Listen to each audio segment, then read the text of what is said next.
doing $100,000 a month in sales is not a good idea. Hello guys, welcome back to my YouTube channel. My name is Karina. How are you doing today? So today's video is going to be more of a mindset video and how to become successful at Amazon FBA, and why having a product that is doing $100,000 a month in sales is not a good idea.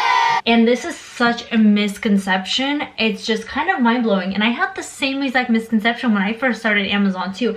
So just really wanted to clear confusion and help you guys come on the right track of how you can really make this type of money on Amazon and make this type of income without having to sell a product that's $100,000 a month of sales. Now this sounds perfect, but it can actually make you lose a lot of money. It can make you get in trouble, and it could crash your business down, especially if you are a beginner. So this is actually not good. If you find products that are doing these numbers, it is very, very seldom a good idea to get into it. And I'm gonna break down all the reasons why.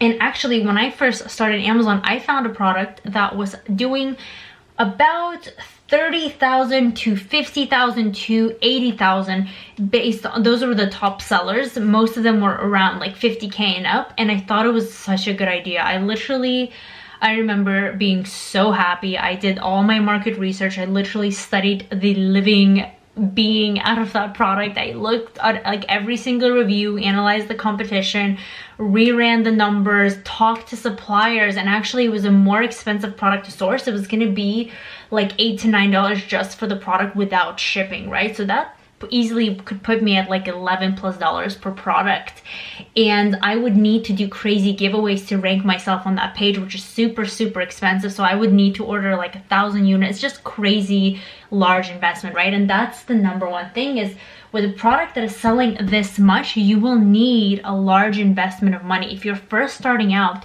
you might not really know how the market works. You might not really know what it takes. All those little mistakes, it's better to make them on a product that you invested smaller amounts into it. Because if you invest like 10K, 20K, 30K into something like this in hopes of it giving you this type of return, I'm not trying to be like negative, and yes, it could work, but if you have less experience, there's more chance of it not working, right? And I'm not saying not to do Amazon or not to do products. I'm just saying you can invest that 30K and get a much higher ROI. You're spreading out your risk if you invest into several products, as opposed to spending all that money into one product that you don't know why the market is doing well.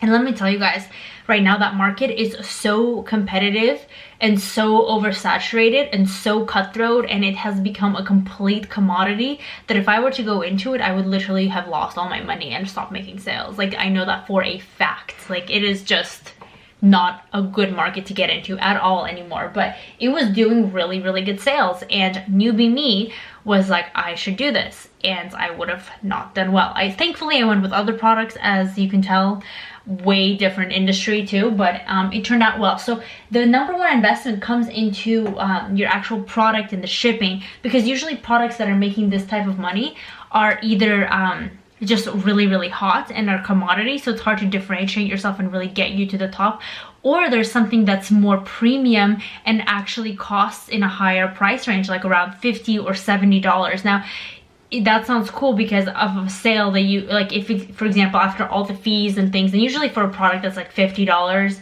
after all the shipping and depending on what product it is, and then the actual product and the Amazon fees, like you're left with like $20 to $25 profit margin, which seems pretty high. And that's almost like, it's like 40 to 50%, and that seems great. But the thing is, you guys are going to need to invest a lot of money into actually buying the product, and on top of that, launching it to the first page, and that is going to cost you a lot of money. And if you can't stick on the first page, then that's going to really suck. And if you do launch your product and you get on the first page, if the market is really hot and there's all these sales that are coming in, people are going to start buying like crazy, and then you're going to run out of stock, which I guess is a good problem to have. But you really have to account for, if you launch your product, if hypothetically you do succeed, then you have actual units that you can sell and make your launch money back, and all those fees and inventory costs that you pretty much gave away for like 99% discount. Like, there has to be a balance, right? This is still a great strategy if you are a somewhat experienced seller. If you launch a few products and you know how it works, this is great. Like, make an extra 100K a month.